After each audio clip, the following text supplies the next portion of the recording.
శంకర హృదయ నివాసిని పార్వతి పరమేశ్వరి శంకర హృదయ నివాసిని పార్వతి పరమేశ్వరి. జై జగన్మాత దేవి బగళాముఖి. ఓం హ్రీం బగళాముఖి వరదే సర్వసౌభాగ్యప్రదాయిని సమస్త భక్తానాం సర్వాభీష్టం సాధయ సాధయ హ్రీం ఓం స్వాహ.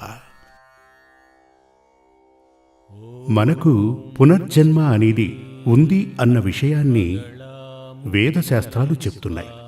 అంటే ఈ జన్మలో మనం చేసినటువంటి పాప పుణ్యాలను బేస్ చేసుకుని మరణానంతరం స్వర్గప్రాప్తి నరకప్రాప్తి ఉంటుంది.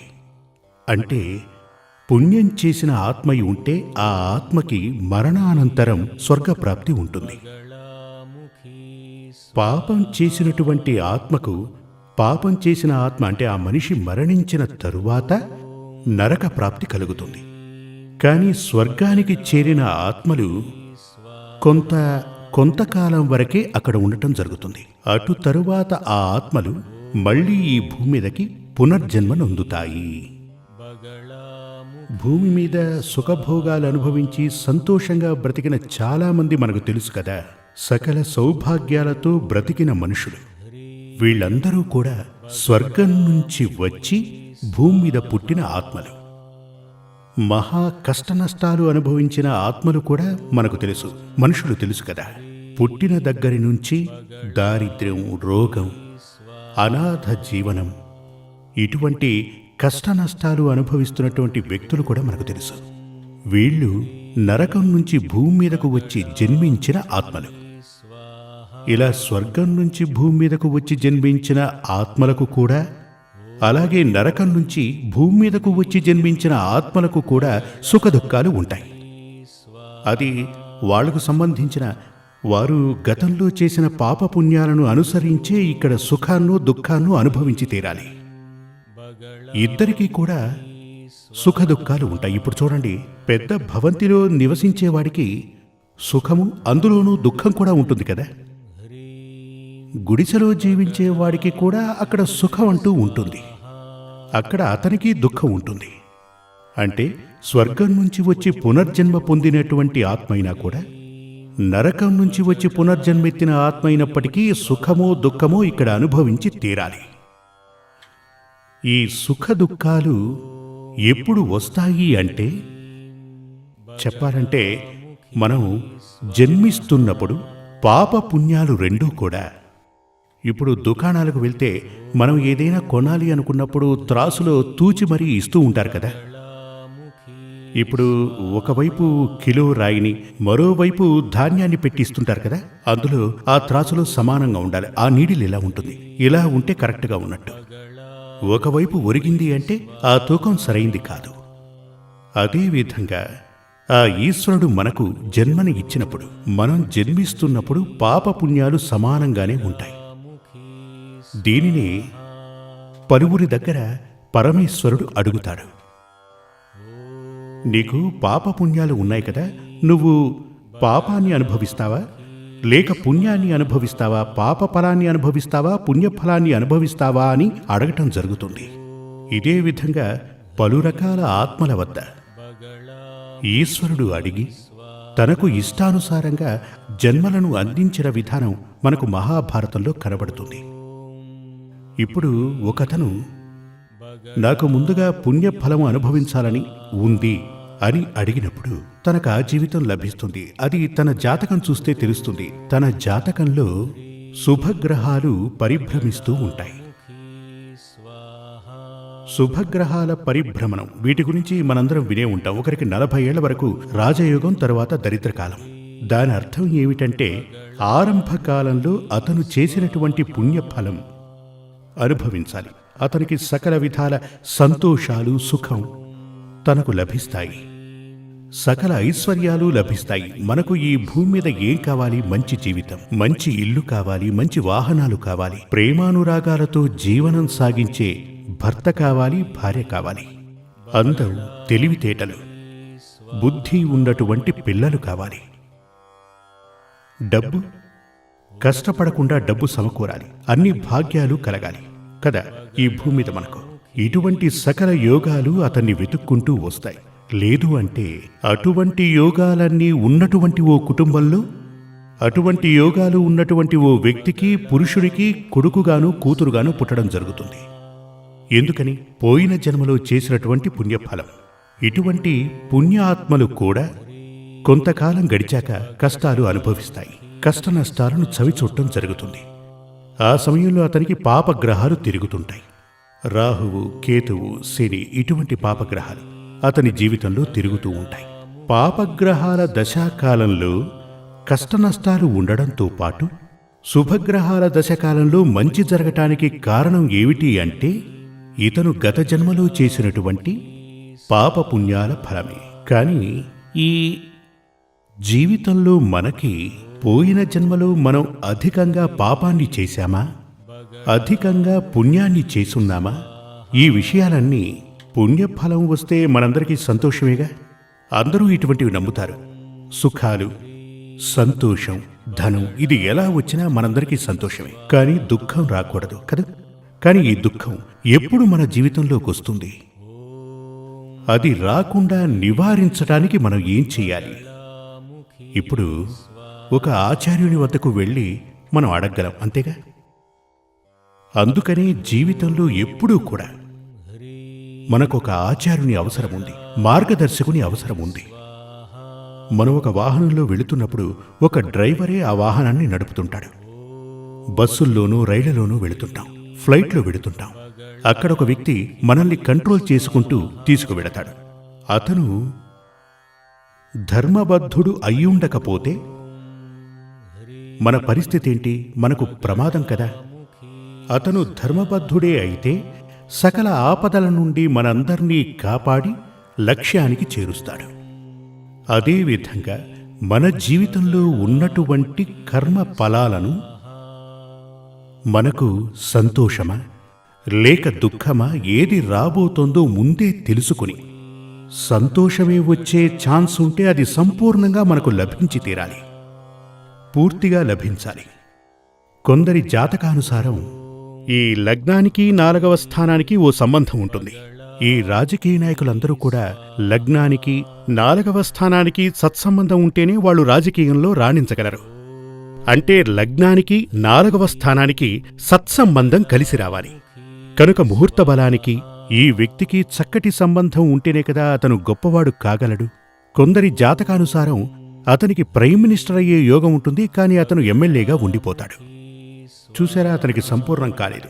ప్రైమ్ మినిస్టర్ అయ్యే యోగం ఉన్నా కూడా, సీఎం అయ్యే యోగమున్నా అది పూర్తిగా మనకు లభించి తీరాలి.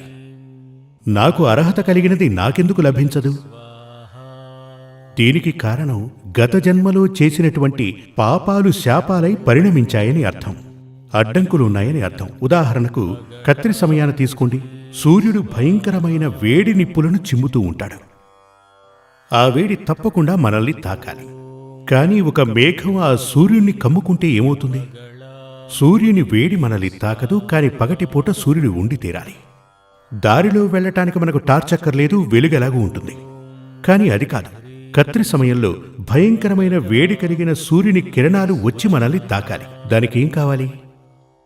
గాలి తగిలి ఆ మేఘం పక్కకు తప్పుకోవాలి. మేఘం పక్కకెళితే మనకొచ్చి చేరుతుంది కదా.